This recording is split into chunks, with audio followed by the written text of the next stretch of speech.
తెలిసిన విషయం ఏందంటే, ప్రణయ్ అమృత కేసులో ఏ ఏ2 ఆనకి ఉరిశిక్ష పడింది. ఇంకా మిగతా వాళ్ళకి లైఫ్ టైమ్ పడింది. అట్లాగే నా కేసులో కూడా ప్రభుత్వం ఫాస్ట్ ట్రాక్ కోర్ట్ ఏర్పాటు చేసి వాళ్ళకు కూడా ఇంత లేట్‌గా కాకుండా వాళ్ళ విషయంలో చేసినట్టు కాస్త తొందరగా చేసి వాళ్ళకు కూడా ఖచ్చితంగా ఉరిశిక్ష పడాలని చెప్పి నేను కోరుకుంటున్నా.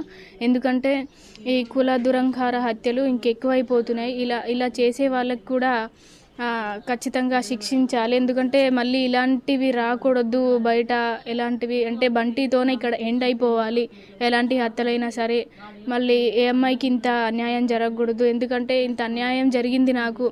ఎంత పెయిన్ ఉందో నాకు అర్థమవుతుంది. ఏ అమ్మాయికి ఇలా జరగకూడదు అని చెప్పి, ఇలాంటి హత్యలు కాకూడదు అని చెప్పి వాళ్ళకి ఖచ్చితంగా ఫాస్ట్ ట్రాక్ ద్వారా నాకు బంటికి ఎలా జరిగిందో, బంటిని ఎలా అయితే చంపారో వాళ్ళకు కూడా అట్లానే చంపి ఉరిశిక్ష వేయాలి అని చెప్పి నేను కోరుకుంటున్నా. తెలిసిన విషయం ఏంటంటే, ప్రణయ్ అమృత కేసులో ఏ2 ఆనకి ఉరిశిక్ష పడింది.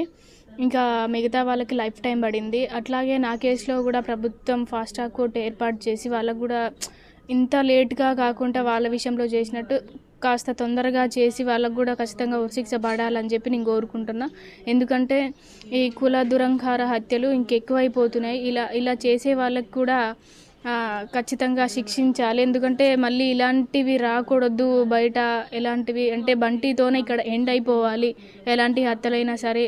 మళ్ళీ ఏ అమ్మాయికి ఇంత అన్యాయం జరగకూడదు. ఎందుకంటే ఇంత అన్యాయం జరిగింది నాకు. ఎంత పెయిన్ ఉందో నాకు అర్థమవుతుంది. ఏ అమ్మాయికి ఇలా జరగకూడదు అని చెప్పి, ఇలాంటి హత్యలు కాకూడదు అని చెప్పి వాళ్ళకి ఖచ్చితంగా ఫాస్ట్ ట్రాక్ ద్వారా నాకు బంటికి ఎలా జరిగిందో, బంటిని ఎలా అయితే చంపారో వాళ్ళకు కూడా అట్లానే చంపి ఉరిశిక్ష వేయాలి అని చెప్పి నేను కోరుకుంటున్నా.